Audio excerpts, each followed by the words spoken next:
بسم اللہ الرحمن الرحیم من المؤمنین رجال صدقوا ما عاهدوا اللہ علیہ ومنهم من ينتظر وما بدلوا تبدیلا صلوات و محمد اللهم صل على محمد وآل محمد وعجل فرجهم۔ عزیزان گرامی، جیسا کہ آپ جانتے ہیں عنوان گفتگو انشاءاللہ رجزہائے کربلا ہے، اور گو کہ آپ سب جانتے ہیں، لیکن اگر کوئی اس لفظ کے معنی سے واقف نہیں ہے تو ایک مختصر وضاحت ابتدا میں کر لوں، اس کے بعد انشاءاللہ موضوع میں داخل ہوں گی۔ رجز ان کلمات کو یا ان اشعار کو کہا جاتا ہے جو پرانے زمانے کی جنگوں میں جب کوئی شخص جنگجو میدان میں داخل ہوتا تھا تو ایک فخریہ نظم پڑھتا تھا۔ معمولاً یہ نظم اس کی اپنی ہوتی تھی۔ عرب ادبیات میں اچھے تھے، لٹریچر میں اچھے تھے، اور ایک خصوصیت ان کی یہ تھی کہ فی البدی اشعار، عرب زبان لوگوں میں ایسے افراد کثیر تعداد میں نظر آتے ہیں تاریخ میں جو فی البدی شعر پڑھا کرتے تھے۔ تو جیسے ہی یہ میدان میں آتے تھے، جنگ شروع کرنے سے پہلے بطور تعارف ایک رزمیہ کلام پڑھا کرتے تھے، اور اس رزمیہ کلام کو رجز کہتے ہیں۔ اس کا مقصد یہ ہوتا تھا کہ جو اپوزٹ لشکر ہے وہ جان لے کہ کون اب میدان میں داخل ہوا ہے، اور اس کے مطابق لشکر میں سے اس کے مقابلے کے لیے کوئی جائے، کیونکہ دستور یہ تھا کہ ہمیشہ پہلے تن بتن جنگ ہوا کرتی تھی، یعنی ہر پہلے لشکر میں سے کوئی ایک شخص آتا، رجز پڑھتا، اپنا تعارف کراتا، اور پھر کہتے ہیں طلب مبارز، یعنی چیلنج کرتا کہ کون میرے مقابلے میں آ سکتا ہے، میرے کسی کو اپنے مقابلے میں کھڑا ہونے کے لیے چیلنج کرتا، اور مد مقابل اس لشکر میں جو اس پائے کا جنگجو ہوتا تھا، یعنی اگر کوئی کم سن کسی لشکر میں سے کوئی کم سن یا بہت زیادہ مہارت نہ رکھنے والا شخص لشکر والوں کے سامنے آتا تو پھر وہ اپنے لشکر کا کوئی بہت بڑا پہلوان نہیں بھیجتے تھے، اسی کے مقابلے کا، اس کی ٹکر کا کوئی شخص آگے بھیجا جاتا تھا۔ رجز کا مقصد یہ نہ صرف اپنا تعارف بلکہ اپنے مقصد کا تعارف، یعنی اس جنگ میں اگر ہم لڑ رہے ہیں اور یہاں پر اپنی جان نچھاور کرنے کے لیے کھڑے ہیں تو کس لیے کھڑے ہیں۔ عام طور پر عرب جنہوں نے رجز کی بنیاد رکھی یہ اس وجہ سے کرتے تھے کہ فخر کر سکیں، مقصد یہاں تفاخر ہوتا تھا، یعنی وہ اپنے حسب و نسب پر اور اپنی جو رزمیہ سکلز ہوتی تھیں، جو جنگی سکلز ہوتی تھیں، ان پر اترانا مقصد ہوتا تھا، ایک قسم کا روب اور دبدبہ مد مقابل پر بٹھانا، یہ مقصد ہوتا تھا۔ لیکن اسلام کے آنے کے بعد رسول اسلام صلی اللہ علیہ وآلہ وسلم نے اسی رجز کو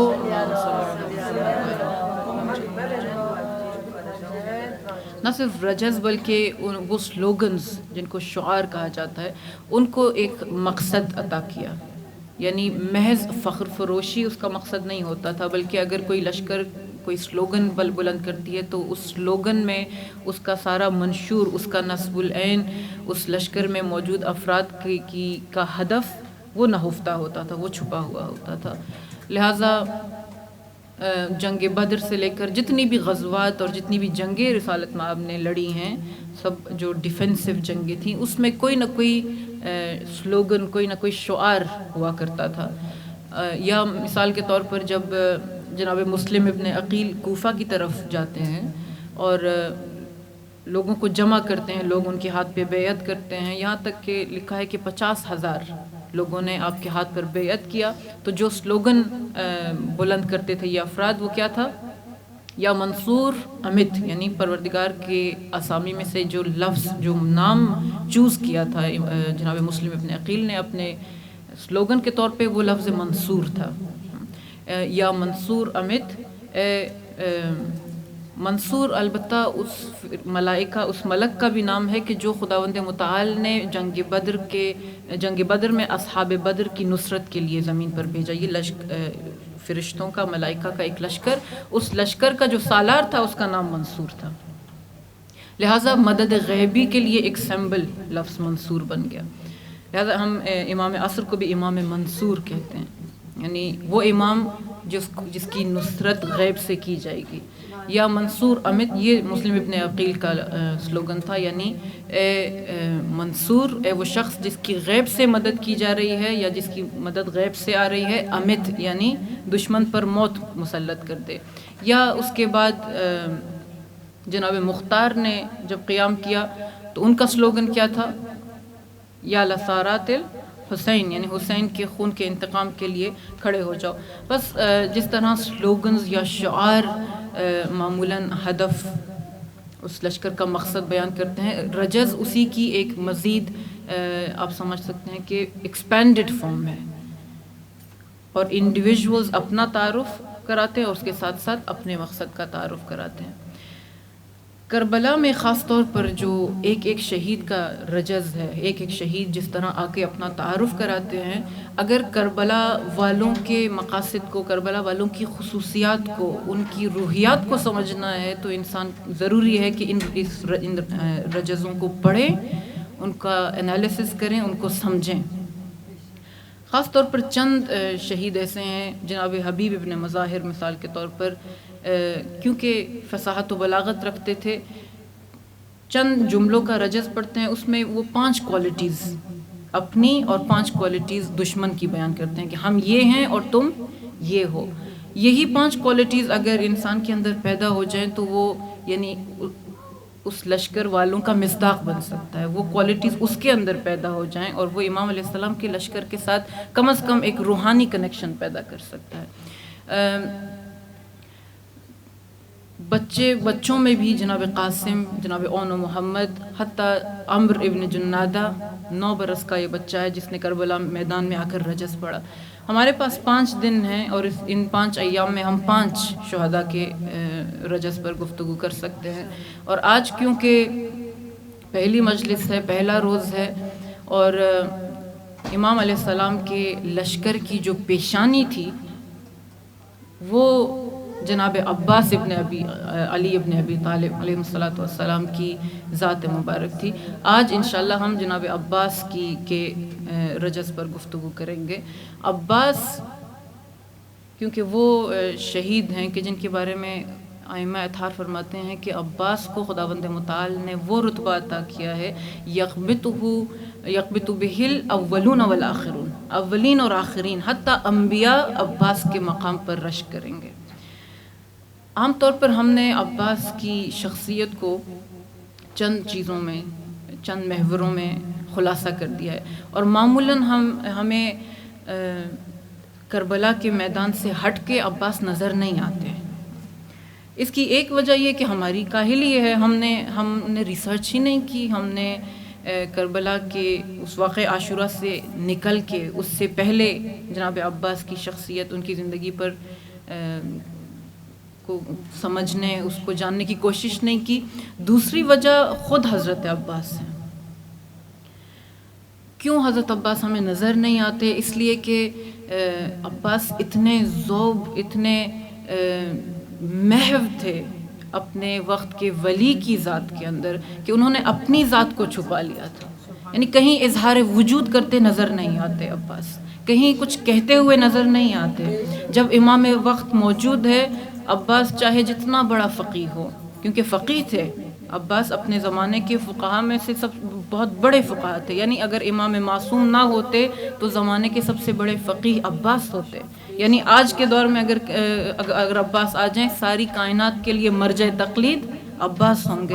ایسا علم تھا کہ امام معصوم فرماتے ہیں انہو زق العلم زق، علی عباس نے اپنے بابا سے علم ایسے حاصل کیا تھا جیسے کبوتر اپنے بچے کو دانا کھلاتی ہے، ایک ایک کر کے اٹھا کے جس طرح کبوتر اپنے بچے کو دانا کھلاتی ہے. علی ابن ابی طالب نے اپنے بیٹے عباس کو اس طرح علم سے نوازا، لیکن اس علم کا اظہار کرتے ہوئے عباس ہمیں کہیں نظر نہیں آتے، اس لیے کہ عباس ہمیشہ کسی نہ کسی ولی معصوم کے دور میں رہے. پہلے علی ابن ابی طالب علیہ السلام، اس کے بعد امام حسن کا دور، اور اس کے بعد امام حسین کا. 10 سال دورانیہ امام حسن کا دیکھا اور 10 سال امام حسین علیہ السلام کا ان 20 سالوں میں عباس جوان تھے، تنومند تھے، صاحب رائے تھے، لوگ ان سے اوپینین لینے کے لیے آتے تھے، ان کی جو اوپینین تھی، ان کی جو سجیشنز تھی وہ قابل احترام تھیں، لیکن اس کے باوجود کہیں پر بھی امام کو رائے دیتے ہوئے نظر نہیں آتے، نہ امام حسن علیہ السلام کو، نہ امام حسین علیہ السلام کو۔ امام حسن نے جب صلح کی، عباس نے کہا چشم تسلیم، امام حسین نے قیام کیا، عباس کہتے ہیں تسلیم، یعنی نہ اس قیام پہ، نہ صلح پہ کبھی اعتراض کیا، نہ قیام پہ کبھی اعتراض کیا، مکمل طور پر تسلیم محض ہیں، ذوب ہیں، پگھل چکے ہیں ولایت کے اندر، لہٰذا ہمیں نظر نہیں آتے۔ کیوں؟ اس لیے کہ عباس کی زبان خاموش رہتی تھی، عباس کی نگاہیں امام وقت کے ہاتھوں کو فالو کرتی تھیں، امام اگر تلوار نکالے تو عباس کی تلوار باہر ہوتی تھی، اب امام اگر تلوار نیام میں رکھ لیں اور خاموش ہو جائیں، عباس خاموش ہو جاتے تھے۔ جس کو جو خصوصیات، جو روحیات دی جاتی ہیں، انہی روحیات کے ذریعے اس کا ٹیسٹ لیا جاتا ہے، اس کا امتحان لیا جاتا ہے۔ عباس کی روحیات میں سے ایک کم از کم خصوصیت جو سب جانتے ہیں، شکر الحمدللہ کہ یہ ایک خصوصیت سب جانتے ہیں، وہ عباس کی شجاعت ہے۔ عباس کی شجاعت بچہ بھی جانتا ہے، بڑے بھی جانتے ہیں، حتیٰ کہتے ہیں ایران میں ایک علاقہ ایسا ہے جہاں جتنا بھی کوئی بڑے سے بڑا غنڈا یا ڈاکو ہو، جو حکومت سے نہیں ڈرتا، جو پولیس سے نہیں ڈرتا، اگر اس کو کوئی کہہ دے، اس کو کوئی جناب عباس کی قسم دے دے، کہتے ہیں وہ کانپنے لگتا ہے، یعنی کسی کی جرت نہیں ہوتی۔ اس ایریا کے لوگوں کو کوئی خاص عقیدت ہے جناب ابوالفضل العباس علیہ السلام سے کہ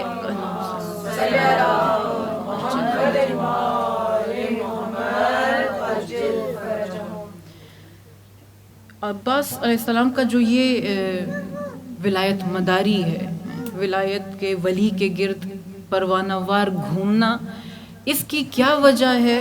یہ عباس کے رجز میں ایک نہیں، عباس نے چند رجز پڑھے ہیں۔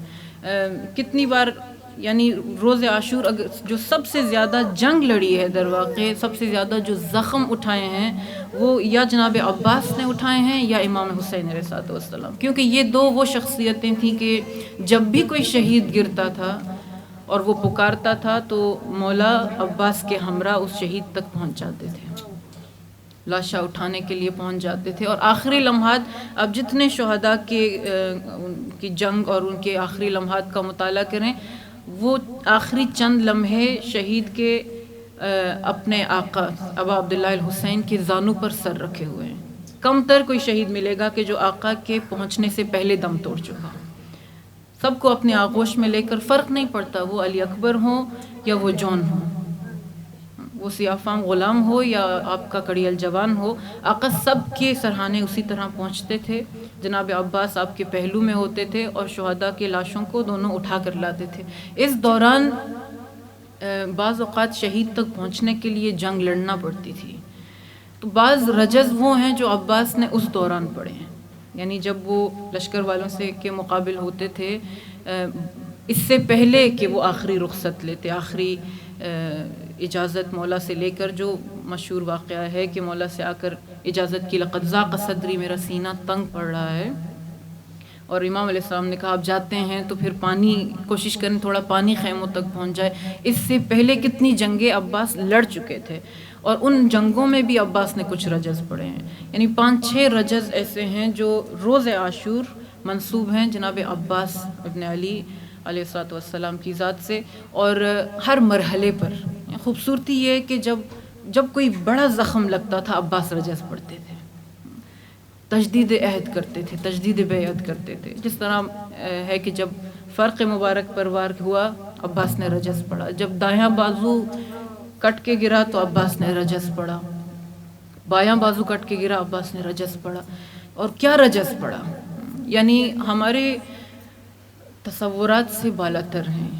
یہ ہم امام معصوم کے بارے میں کہہ سکتے ہیں یہ معصوم ہے، یہ معصوم ہے، مگر عباس جو نہ ولی معصوم ہے نہ امام ہے، ہمارے ہاتھوں میں اگر سوئی چبھ جائے، ہم کتنی دیر اس انگلی کو لے کر پھرتے ہیں، ذرا سا ناخن ٹوٹ جائے ہمارا دن کرب میں گزرتا ہے۔ عباس کا بازو کہتے ہیں کہ بازو کوہنی سے قطع کر دیا گیا۔ ایسے درد کے عالم میں اگر عباس آہ بھرتے نا، عباس کی اگر چیخ بلند ہوتی تو کوئی ان کو ملامت نہ کرتا۔ انسان کی فطرت ہے نا، انسان کی انسٹنکٹ ہے، تکلیف میں وہ آہ بھرتا ہے، تکلیف میں وہ اس کی آواز گریہ بلند ہوتی ہے، وہ نالا کرتا ہے۔ عباس وہ ہے، وہ دلاور کے بازو کٹتا ہے تو رجز پڑتا ہے۔ کیسا رجز پڑتا ہے؟ میں نے عرض کیا کہ عاشورہ سے پہلے عباس ہمیں کمتر کہیں کچھ کہتے ہوئے نظر آتے ہیں۔ اس سے پہلے کہ میں ان کے رجز کے کچھ الفاظ پڑھوں، ایک خطبہ، صرف ایک خطبہ عباس نے مکہ سے نکلنے سے پہلے امام علیہ السلام کی شان میں ارشاد فرمایا ہے، اور یہ بھی جو خطبے کا جو متن ہے وہ یہ اس بات کی دلیل ہے کہ عباس کتنے کرب سے گزر رہے ہیں۔ اپنے وقت کے امام کی حالت دیکھ کر، اپنے وقت کے امام کے ساتھ جو لوگوں کا برتاؤ ہے وہ دیکھ کر عباس اتنی شدید تکلیف میں ہیں اور غیظ و غضب میں ہیں کہ یہ سب کچھ کہنے پر مجبور ہو گئے۔ اس وقت جب امام علیہ السلام نے یہ فیصلہ کر لیا، اب جانتے ہیں کہ جب مکہ میں حالت طواف میں تھے اور امام علیہ السلام کو یہ علم ہوا کہ بہت سے حاجی اپنے احرام کے نیچے اسلحہ چھپائے ہوئے ہیں، قتل کا قصد رکھتے ہیں، یعنی امام علیہ السلام اگر وہ طواف، اگر اپنا حج مکمل کرتے تو یقیناً خانہ کعبہ کے احاطے ہی میں شہید کر دیے جاتے۔ جب یہ معلوم ہوا، امام علیہ السلام نے عباس سے فرمایا اب ہم یہاں، اب مکہ ہمارے لیے امن نہیں رہا، ساری کائنات کے لیے خانہ خدا امن ہے، مگر رسالت مآب کے اس جگر گوشے کے لیے اب مکہ امن نہیں ہے۔ لہٰذا امام علیہ السلام نے فرمایا کہ اب ہمیں یہاں سے کوچ کرنا پڑے گا، لشکر کو، بیبیوں کو، بچوں کو تیار کریں، ہمیں نکلنا ہوگا۔ اس وقت عباس جلال میں آ کر ایک خطبہ دیتے ہیں۔ بہت کم منابع اور ریسورسز میں یہ خطبہ ہے۔ جو سب سے اوتھینٹک نیریشن اس خطبے کی ہے وہ ایک عالم دین عین العارفین ہندی، انہوں نے اپنی کتاب میں یہ خطبہ نقل کیا ہے، اور کنٹمپریری علماء میں سے بھی ایک عالم دین ہے جنہوں نے خطیب مکہ کے عنوان سے اس پر کتاب لکھی ہے اور اس میں اس خطبے کا تذکرہ کیا ہے۔ مختصر خطبہ ہے جو عباس، روایت کہتی ہے کہ خانہ کعبہ کی دیوار کے سامنے کھڑے ہو کر یا چھت پہ کھڑے ہو کر یہ خطبہ مکہ سے نکلنے سے پہلے ارشاد فرماتے ہیں۔ صلوات پڑھتے پر محمد اللہم صلی علی محمد و آل محمد وعجل فرجہم۔ نعرہ حیدری، یا علی، نعرہ بلند تر صلوات، اللہم صلی علی محمد و آل محمد وعجل فرجہم۔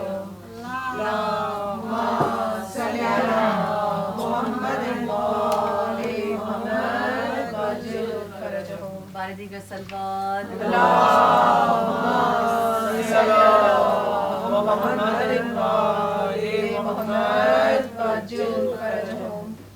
فرماتے ہیں بسم اللہ الرحمن الرحیم، الحمدللہ الذی شرف هذا البیت بقدوم ابی من کان بالامس بیتا اصبح قبلتا۔ یہ خود ایک رجز ہے عباس کا، اب پہلی بار میدان میں اتر رہے ہیں، الفاظ اس کے رجز نما ہے۔ فرماتے ہیں کہ اس پروردگار کا شکر جس نے میرے بابا کی قدموں کے ذریعے اس خانے کو، اس گھر کو شرف بخشا، بیت اللہ الحرام۔ من کان بالامس بیتا اصبح قبلہ، جو کل تک بیت تھا، گھر کہلاتا تھا، وہ قبلہ بن گیا، یعنی میرے بابا کی قدموں کی برکت سے۔ پھر ایھا الکفرۃ والفجرہ اتصدون طریق البیت لامام البررہ، کہتے ہیں کیا اہل مکہ کو، حاجیوں کو جو کعبے کا طواف کر رہے ہیں، عباس کفار اور فجار کہہ کر پکارتے ہیں۔ یعنی اگر کوئی خانہ کعبہ کا طواف کرے مگر ولی معصوم کو طرد کرے، ولی معصوم کی نصرت نہ کرے، ولایت مدار نہ ہو، تو وہ گویا کافر اور فاجر ہے۔ ایھا الکفرۃ والفجرہ اتصدون طریق البیت لامام البررہ، جن و انس کے امام کے لیے تم بیت اللہ الحرام کا راستہ بند کرتے ہو، یعنی اس کو ناامن بناتے ہو امام کے لیے۔ من ہوا احق بہ من سائر البریہ، کائنات میں کون ہے جو اس خانے پر، مکہ پر، صفا و مروہ پر حسین سے زیادہ حق رکھتا ہو؟ من ہوا ادنا بہ، کون اس سے زیادہ قریب ہے؟ ولولا حکم اللہ الجلیہ واسرارہ العلیہ واختبارہ البریہ لطار البیت الیہ قبل ان یمشی لدیہ. کہتے ہیں، فرماتے ہیں کہ لولا حکم اللہ الجلیہ، پروردگار کی بلند و بالا حکمتیں نہ ہوتی، و اسرارہ العلیہ، اور اس کے اسرار، اس کے چھپی ہوئی علتیں اگر نہ ہوتیں، واختبارہ البریہ، اور لوگوں کا امتحان کرنا مقصد نہ ہوتا، تو تم دیکھتے کہ یہ خانہ کعبہ، یہ بیت خود پرواز کر کے حسین کے قدموں میں پہنچتا، اس سے پہلے کہ حسین چل کے اس کے پاس آتے.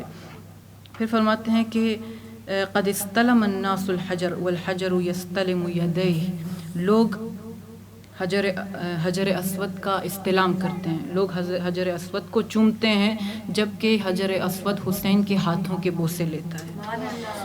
وَلَوْ لَمْ تَكُنْ مَشِيَّةُ مَوْلَائِ مَجْبُولَةً مِّن مَشِيَّةِ الرَّحْمَٰنِ. دیکھیں کہ یہاں پر یہ نہیں فرماتے کہ میرے بھائی حسین، کہتے ہیں لَوْ يَكُنْ مَشِيَّةُ مولائی، اگر میرے مولا کی، میرے آقا کی مشیت، ان کی مرضی پروردگار کی، رحمان کی مرضی سے جڑی ہوئی نہ ہوتی، لَوَقَعْتُ عَلَيْكُمْ كَالصَّقْرِ الْقَضْبَانِ عَلَىٰ أَصَافِيرِ الطَّيْرَانِ.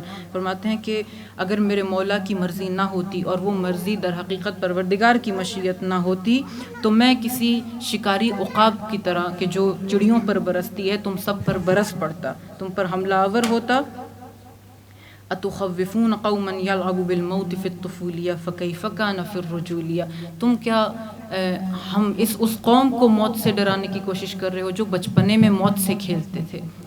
اب جب کہ ہم جوان ہیں اور تنومند ہیں، تو اب ہماری کیا کیفیت ہوگی؟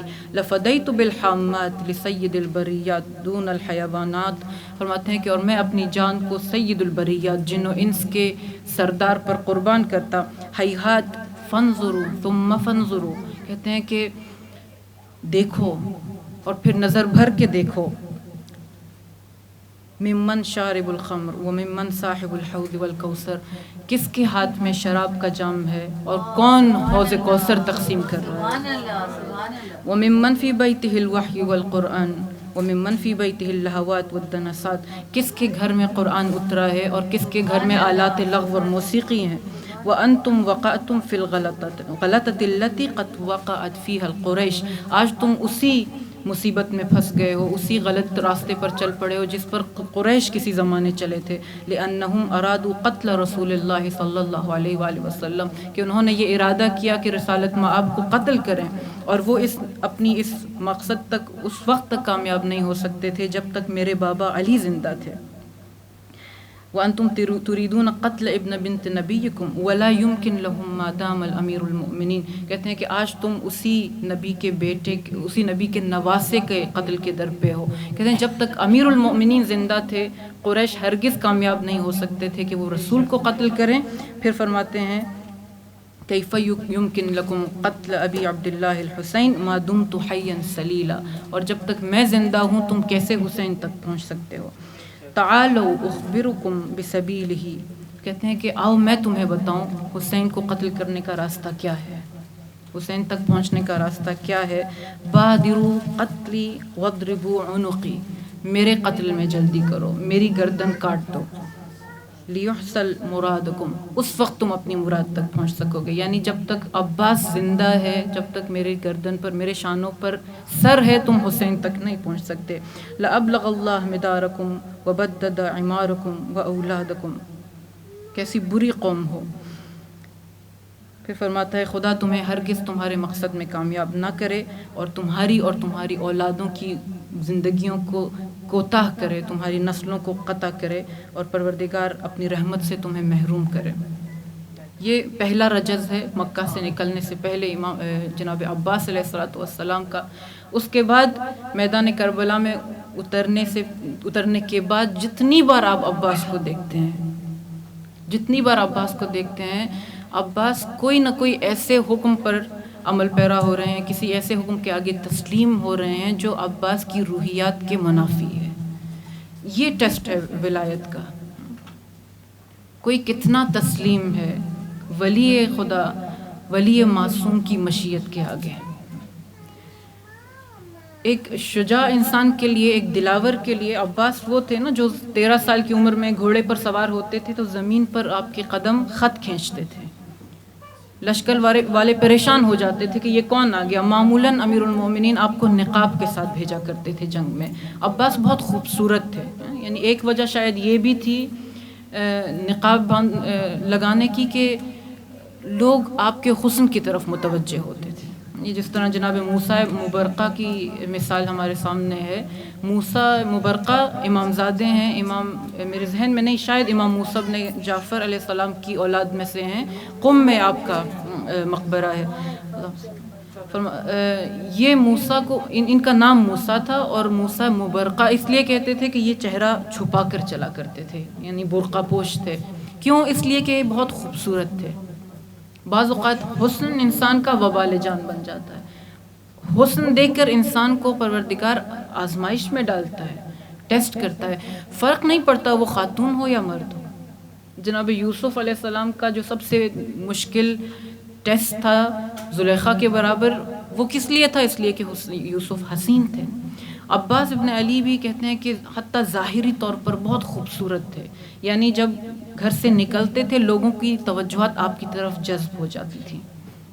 لہٰذا جب میدان رزم میں نکلتے تھے تو نقاب پہن کر نکلتے تھے. یا حتیٰ روایات میں ہے کہ جس وقت سرہائے شہداء کو نوک نیزہ پر بلند کیا گیا، عباس سر بدن سے جدا ہو چکا ہے، وہ قد و قامت تو نہیں رہا، اس کے باوجود اور چہرہ خاک آلود ہے، خون آلود ہے. کہتے ہیں کہ شہداء کے سروں میں یہ سر جلب توجہ کرتا تھا. خود مولا ابی عبداللہ الحسین علیہ السلام کے بعد سب سے زیادہ درخشاں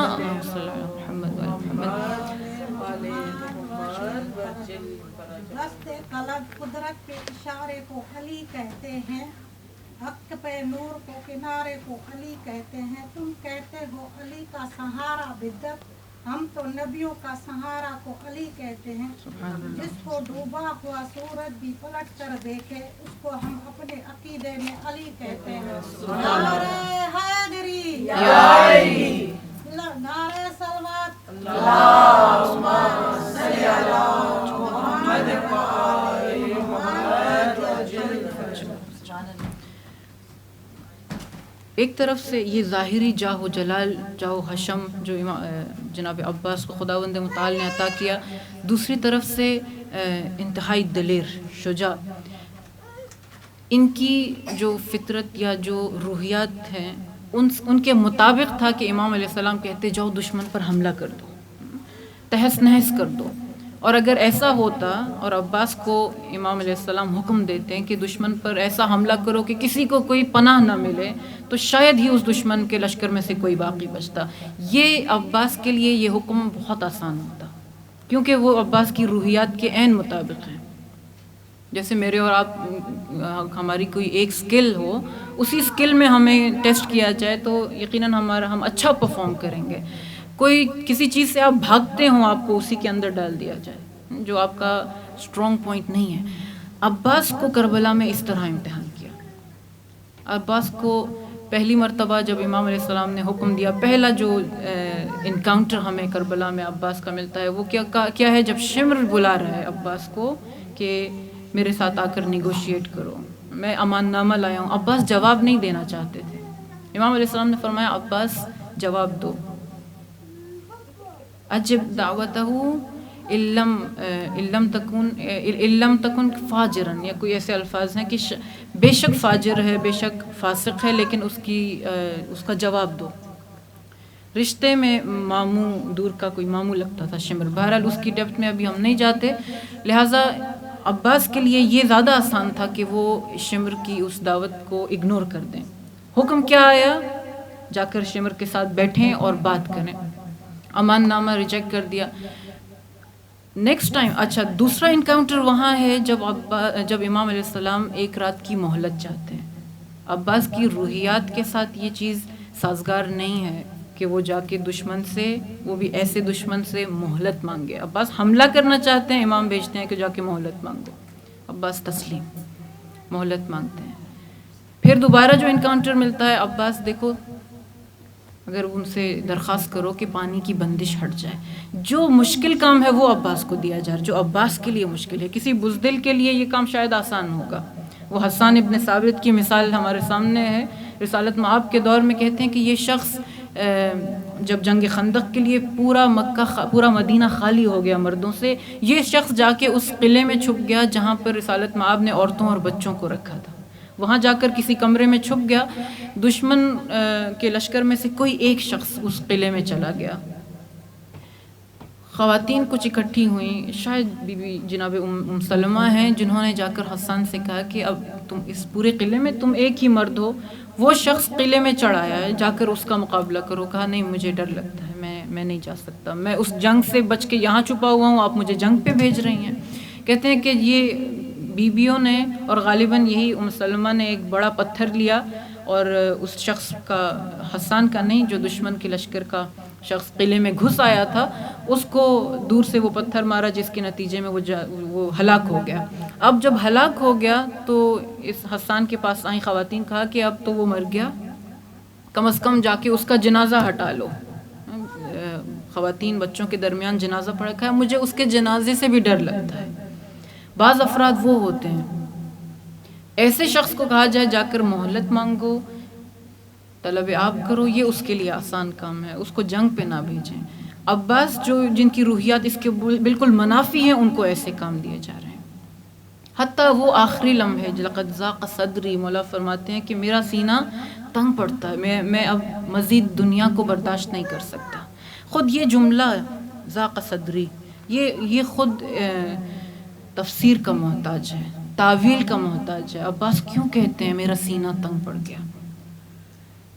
ایک ظاہری تعبیر ہے، ایک ظاہری میننگ ہے، یعنی اتنی مصیبتیں پڑتی ہوئی دیکھ کر، آل رسول کے ساتھ جو کچھ ہو رہا ہے وہ دیکھنا برداشت نہیں کر پا رہے، اپنے وقت کے امام کو ان حالات میں دیکھنا ان کے لیے قابل برداشت نہیں ہے۔ یہ ایک مفہوم ہے، ایک گہرا مفہوم ہے۔ لقد ضاق صدری یعنی لقاء اللہ کا جو جذبہ ہے، لقاء اللہ کی کا اشتیاق ہے، وہ اتنا شدید ہوتا جا رہا ہے کہ اگر آپ اجازت نہیں دیں گے مجھے میدان میں جانے کی تو میری روح ویسے ہی بدن سے نکل جائے گی۔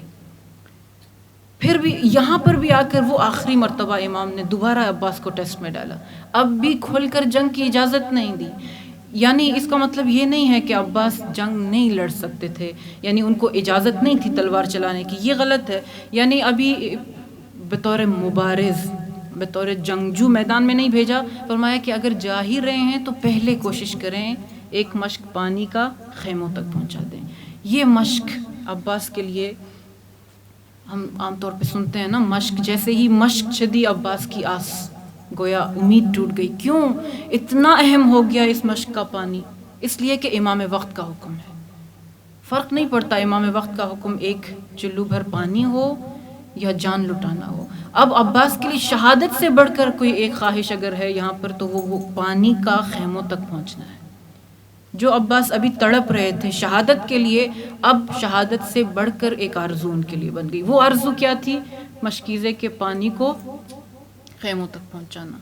اس معاملے میں بھی خداوند متعال نے سخت ترین امتحان عباس کا لیا کہ یہ ایک خواہش عباس پوری نہ کر سکے۔ اب جب میدان میں آئے عباس یہ مشق سنبھالے ہوئے، پہلا حملہ کہتے ہیں 4000 کا لشکر تھا جو نہر القمہ کا محاصرہ کیے ہوئے تھے۔ عباس جس طرح کہتے ہیں ایڑ لگائی تو رکے بغیر فرات میں داخل ہو گئے۔ اس طرح کی جنگ کے لوگ تتر بتر ہو گئے، ایڑ لگائی اور اگلا سٹاپ گویا فرات کے اندر، اور اس طرح سے کہ گھوڑے کا جو شکم تھا وہ پانی کو چھو رہا تھا۔ یہ جب ایڑ لگا رہے تھے اس وقت مولا نے ایک رجز پڑھا، صلوات بھیجتے پر محمد اللہم صلی علی محمد وآل محمد وعجل فرجہم۔ نگر نگر گلی گلی علی علی علی علی، ہر دل کے اندر علی علی، نعرہ حیدری یا علی، نعرہ بلند تر سلوات، اللہم صلی علی محمد وآل محمد وعجل فرجہم۔ اقاتل أقاتل اليوم بقلب مهند أذب عن سبط النبي أحمد أضربكم بالصارب المهند حتى تحيدوا عن قتال سيد إني أنا العباس ذو التودد نجل علی الطاہر المؤید. فرماتے ہیں کہ آج میں ایک مطمئن قلب کے ساتھ تمہارے ساتھ جنگ لڑنے آیا ہوں. اذب عن، کیوں؟ اس لیے کہ میں اپنے نبی کے نواسے احمد کے نواسے کا دفاع کر رہا ہوں. یعنی مجھے اپنے راستے اور اپنے مقصد پر اتنا اطمینان ہے کہ مجھے کوئی پرواہ نہیں ہے کہ موت مجھ پر آ کر گرے یا میں جا کر موت پر گروں. اضربکم بالصارب المہند، اپنی اس تلوار، مہند یعنی ایک تلوار کی ٹائپ تھی ہندی، کہتے ہیں اضربکم بالصارب المہند، اپنی اس تلوار کے ساتھ میں تم پر ضربتیں لگاؤں گا.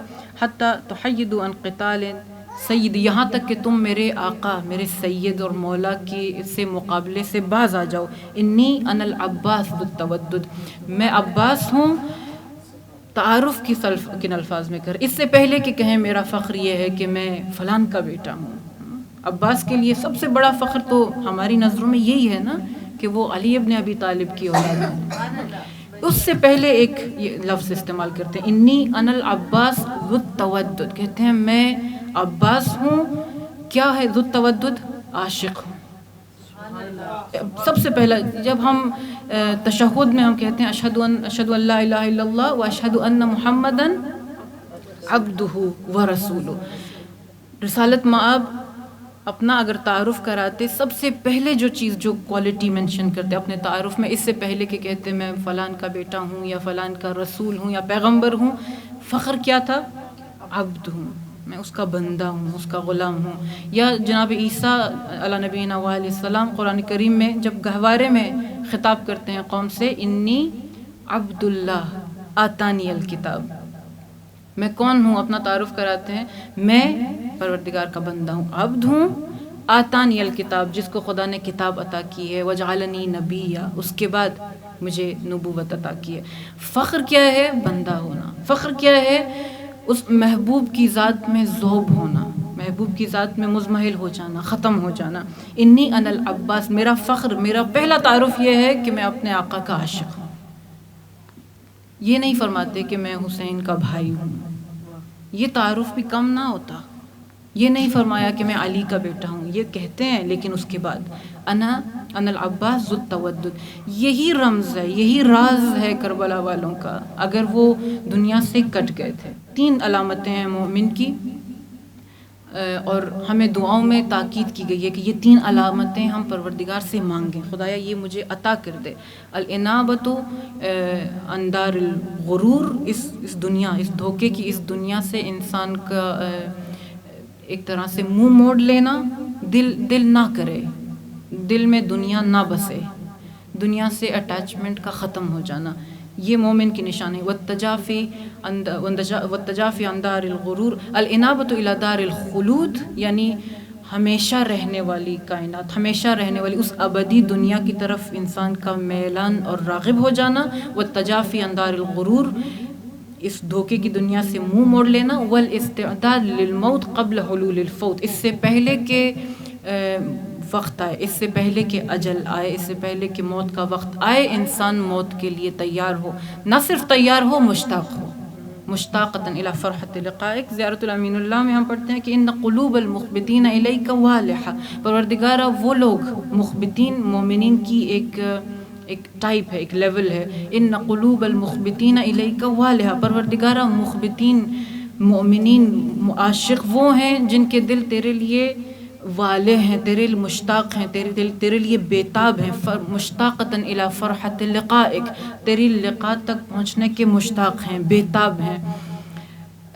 ایک عجیب جملہ ہے کربلا میں، زہیر ابن قین فرماتے ہیں سید الشہداء علیہ الصلوۃ والسلام سے. عام طور پہ یہ کانسیپٹ ہمارے ذہنوں میں ہے، اگر کوئی شہادت مانگتا ہے، ممکن ہے بہت ڈفرینٹ پرسپیکٹیو سے وہ شہادت مانگ رہا ہو، یا کوئی کہتا ہے کہ ہم آخرت کے لیے کام کریں. کیوں؟ اس لیے کہ دنیا فانی ہے. عام طور پہ ہمارے ذہنوں میں یہ ہے نا، دنیا چند روز کی ہے، اگر آج نہیں مریں گے تو 20 سال بعد مر جائیں گے. آج اگر ختم نہیں ہوتی ہماری زندگی تو ممکن ہے 30 سال بعد ختم ہو جائے. بس بہتر یہ ہے کہ وہ جو ہمیشہ رہنے والی زندگی ہے، ابدی حیات ہے، اس میں انویسٹ کریں. ٹھیک، یہ ایک عاقل کی انالیسز یہی ہونی چاہیے، ریزننگ یہی ہوتی ہے. اور یہ نہیں کہہ رہی کہ یہ غلط ہے، یہ صحیح ہے، لیکن اس سے ایک بہتر راستہ بھی ہے، یعنی اس سے ایک بہتر منزل بھی ہے. وہ منزل شہدائے کربلا کو حاصل تھی. ہم اگر آخرت کے لیے کام کرتے ہیں، کیوں؟ اس لیے کہ آخرت ابدی ہے. مثلا آیت اللہ جوادی حسن زادہ عاملی رضوان اللہ علیہ فرماتے تھے کہ بہت مختصر ان بزرگوں کی یہ خصوصیت ہے کہ وہ چھوٹے جملوں میں بہت بڑی باتیں کر جاتے ہیں. فرماتے تھے کہ مواظب باشید ابد در پیش داری، یعنی کہ اپنے اعمال کے بارے میں اپنی تزکیہ، اپنا جو روح کے بارے میں تھوڑا جو لفظ ہے مواظب باشید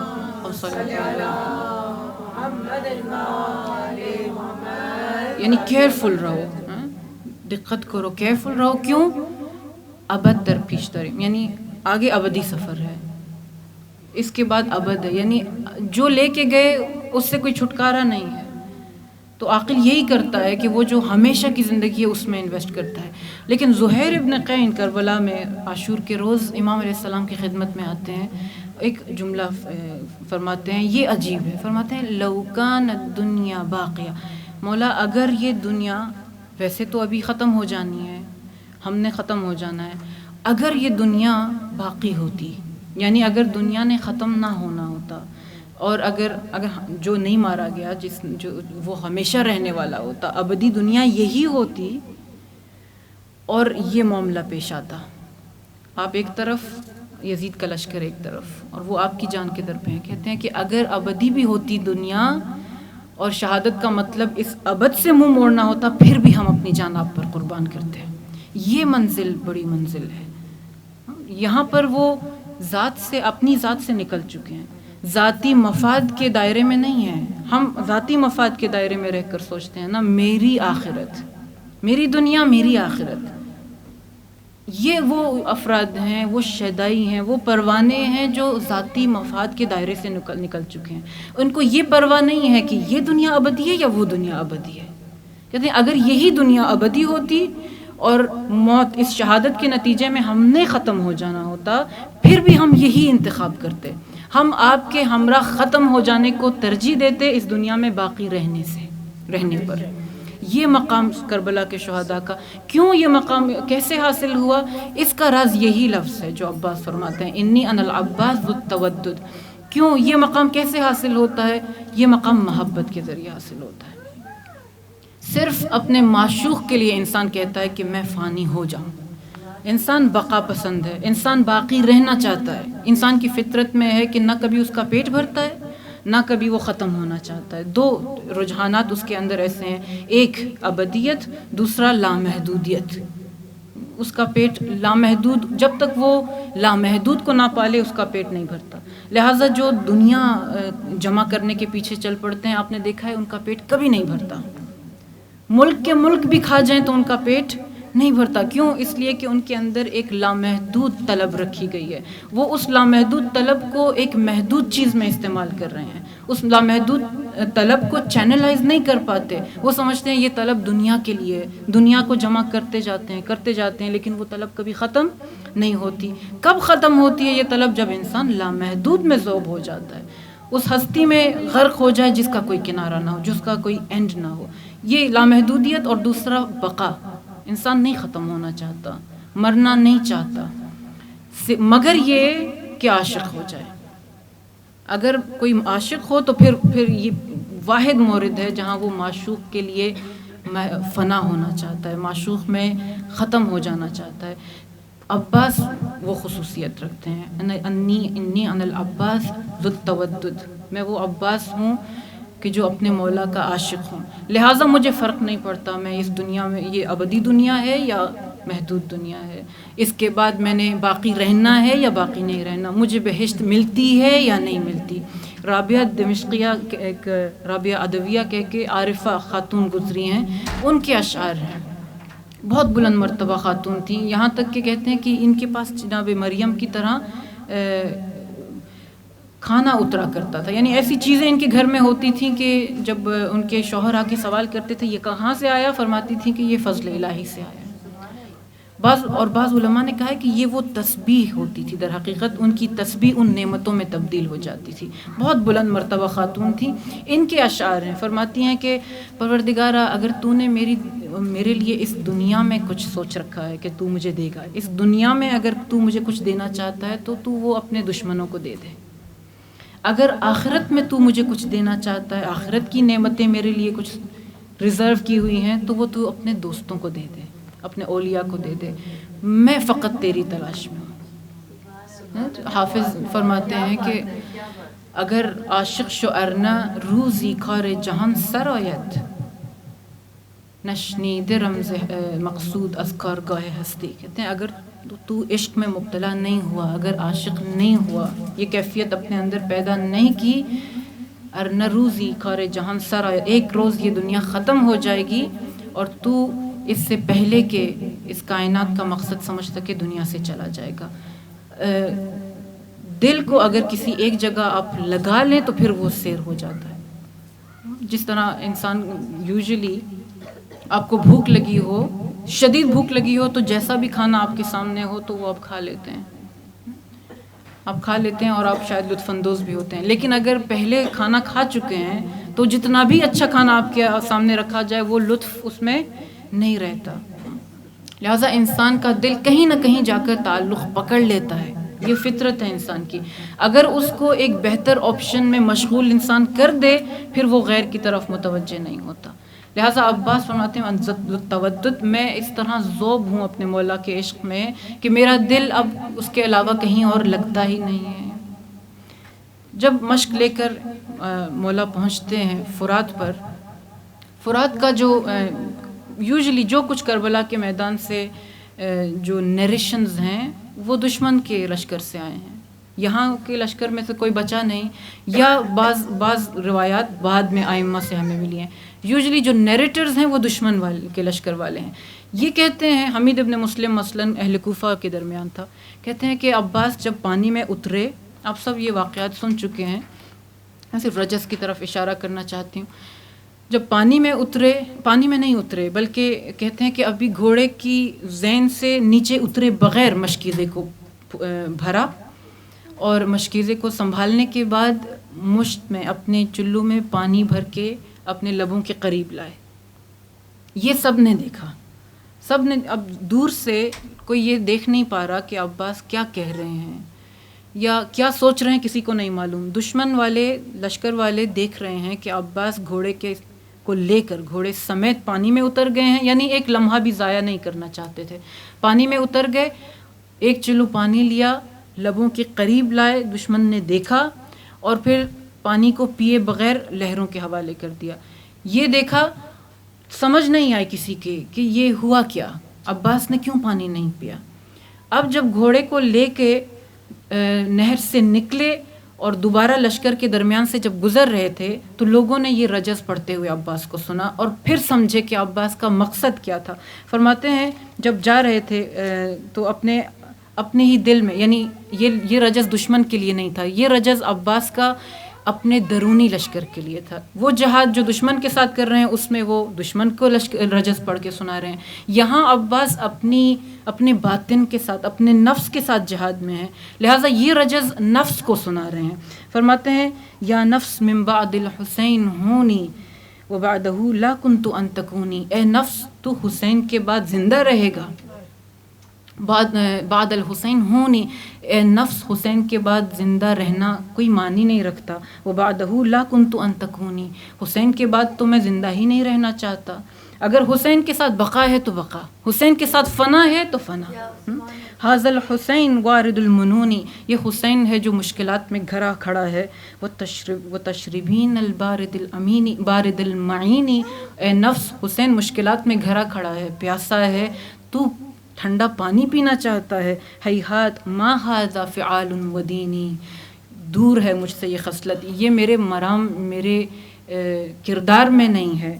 ولا فعال الصادق الیقینی، میرا جو ایمان ہے، میرا یقین مجھے اس بات سے دور رکھتا ہے کہ حسین پیاسا کھڑا ہو اور میں پانی پی لوں۔ عباس پانی کی ٹھنڈک کو محسوس، عرفا کہتے ہیں کیوں یہ کام کیا؟ تاکہ پانی کی ٹھنڈک کو ہاتھوں میں محسوس کریں، لبوں کے قریب لائیں، لب اس ٹھنڈک کو محسوس کریں، دل مزید تڑپے، پیاس کی شدت عباس پہ غلبہ کر جائے، پانی کو اتنا قریب لے آئے، لبوں کے قریب، مزید نفس جوش مارتا ہے یہاں پانی کی طلب میں۔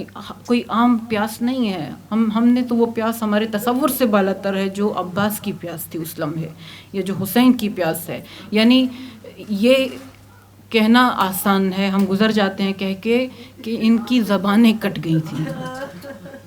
ایسی پیاس کے عالم میں ٹھنڈا پانی، بارد المعین، ٹھنڈا پانی لبوں کے قریب لا کے عباس اپنے نفس کے منہ پر تماچا مارتے ہیں، پانی کو لہروں کے حوالے کر دیتے ہیں اور نکل کے گھوڑے کو ایڑ لگا کر لشکر خیموں کی طرف جا رہے ہیں۔ اب عباس کا منشا، عباس کی مشیت، عباس کا نصب العین صرف اور صرف یہ ہے۔ دیکھیں، اگر ولی معصوم کہے تمہاری قیمت ایک جرعہ پانی ہے تو یہی تمہاری قیمت ہے۔ اگر ولی معصوم کہے کہ تم اس ایک قطرہ پانی پر فدا ہو جاؤ تو تم نے اسی ایک قطرے پانی پر فدا ہونا ہے۔ جناب قاسم سلیمانی کا ایک لیٹر ہے جو انہوں نے غالباً اپنی بیٹی کو لکھا تھا، جس میں وہ ایک جملہ ان کا ہے، فرماتے ہیں کہ میں کیسے کہہ دوں کہ میں حرم پر یا اہل بیت پہ قربان ہو رہا ہوں۔ کہتے ہیں میری کیا وقت کہ میں کہوں کہ میں اہل بیت پہ قربان ہو رہا ہوں۔ اگر میں یہ کہوں اور اگر یہ سچ ہو جائے، میں کہوں کہ یہ جو جنگ کے نتیجے میں جو گھر بے گھر ہوئے ہیں، جو یتیم ہوئے ہیں، جو بچے عراق اور سیریا کی گلیوں میں پھرنے والے، کہتے ہیں اگر میں کہوں میں ان بچوں میں سے کسی ایک پر فدا ہو گیا تو میں نے گویا اپنے اس مقام کو پا لیا، گویا میں نے اپنی زندگی کا مقصد حاصل کر لیا۔ کہتے ہیں کہ میری وقت یہ ہے میں کہوں کہ میں ان بچوں میں سے کسی ایک بچے پر فدا ہوں۔ یہ عباس یہ دکھا رہے ہیں یہاں پر کہ اگر حسین کہتا ہے عباس آپ کی قیمت یہ پانی ہے تو عباس کی قیمت پانی ہے۔ اب عباس کا نصب العین وہ نہیں ہے، شہادت نہیں ہے، کچھ بھی نہیں ہے، صرف پانی ہے۔ لہٰذا ہم دیکھتے ہیں کہ عباس بازو کٹے ہوئے ہیں، چلتے جا رہے ہیں، فرق شکافتہ ہے، فرق مبارک پہ کہتے ہیں کہ ایسا وار ہوا،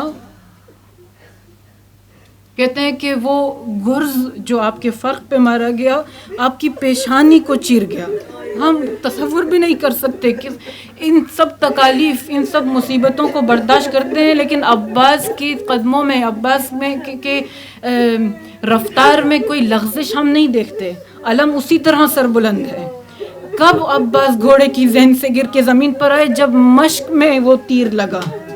لہٰذا حرملہ کو مختار نے جب بلایا اپنے دربار میں اور اس سے سوال کیا، مختار کہتے ہیں کہ جگر مختار کا جل گیا، دل پھٹنے کو آتا تھا۔ کیوں؟ اس لیے کہ 3 ایسے تیر مختار نے کربلا میں چلائے تھے کہ ان 3 تیروں کے بغیر کربلا نہیں ہو سکتی تھی۔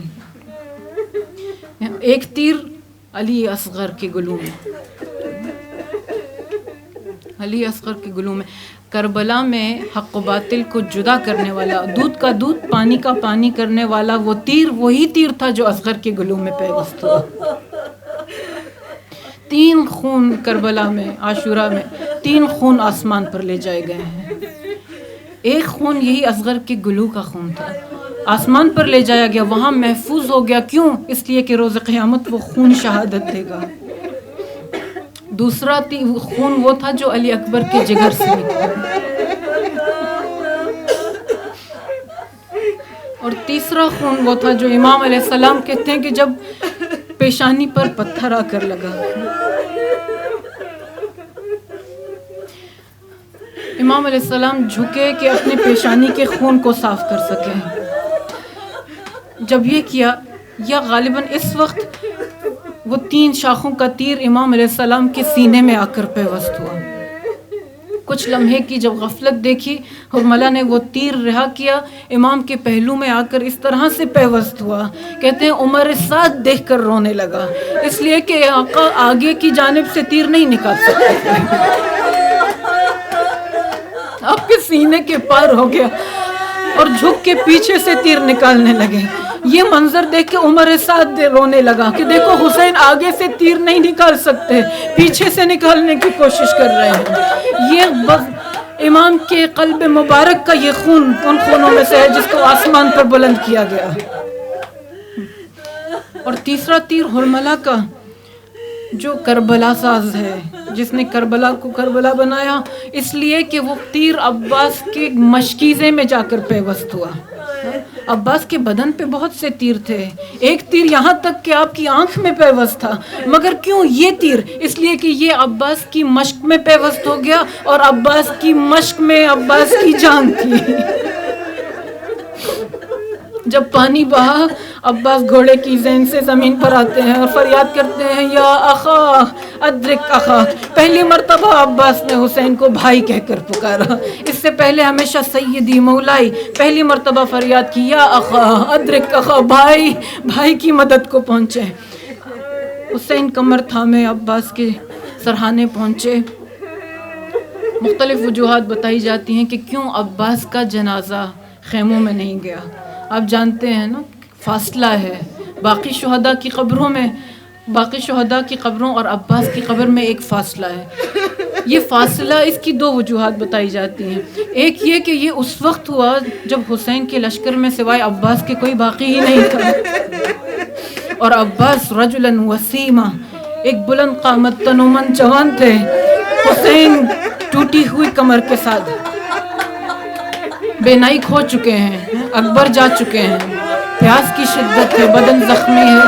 حسین چاہتے بھی تو کیسے عباس کے بدن کو خیموں تک لے جاتے ہیں. دوسرا یہ کہ خود عباس کی خواہش تھی، فرمایا کہ میں بیویوں سے شرمندہ ہوں، میں ننھی سکینہ سے شرمندہ ہوں، میرا بدن آقا خیموں میں نہ لے جائیے گا.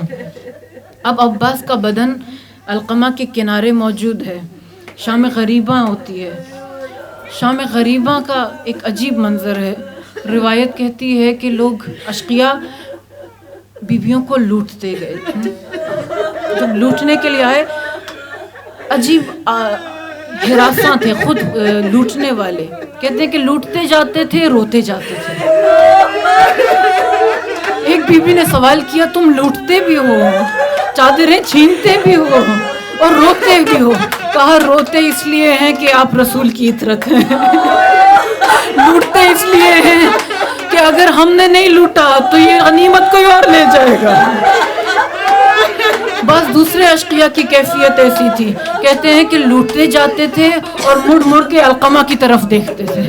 جب سوال کیا کیوں القمہ کی طرف دیکھتے ہو؟ کہا ہمیں ڈر لگتا ہے کہیں ایسا نہ ہو عباس کھڑے ہو جائیں، عباس کٹے ہوئے بازوؤں کے ساتھ ایک مرتبہ شہادت کے بعد بھی کھڑے ہو جائیں. لہٰذا لشکر والوں کو جمع کیا گیا. کہا کہ کون کون تیار ہے شہداء کے لاشوں کو پامال کرنے کے لیے. 10 گھوڑے تیار کیے گئے. ان کے نئے جو ہارس شو ہوتا ہے وہ نئے لگائے گئے. کہتے ہیں یہ خاص گھوڑے تھے، ان میں سے ہر گھوڑے کے 1 پاؤں کا، جو ہارس شو پاور جسے کہتے ہیں، 1 پاؤں کا وزن 60 کلو تھا. 60 سے 80 کلو بتایا جاتا ہے. ان گھوڑوں کو سب سے پہلے، اب جانتے ہیں عباس باب الحسین ہے نا، سب سے پہلا خیمہ عباس کا ہے. محافظین حرم میں سے سب سے پہلے عباس ہے. جب حرکت کرتا تھا لشکر، آگے آگے سب سے پہلے عباس ہوتے تھے. اب جب لاشوں کو پامال کرنے کا وقت آیا، کہا کہ سب سے پہلے عباس کے بدن کو پامال کرو. اس طرح سے پامال کیا گیا کہ امام زین العابدین جب لاشوں کو دفنانے آئے، قبیلہ بنی اسد کہتے ہیں ہم نے دیکھا نہر القمہ، آقا ایک بدن کو اٹھانا چاہتے تھے، ایک طرف سے اٹھاتے تھے، دوسرا حصہ زمین پر رہ جاتا تھا، دوسرا حصہ اٹھاتے، پہلا حصہ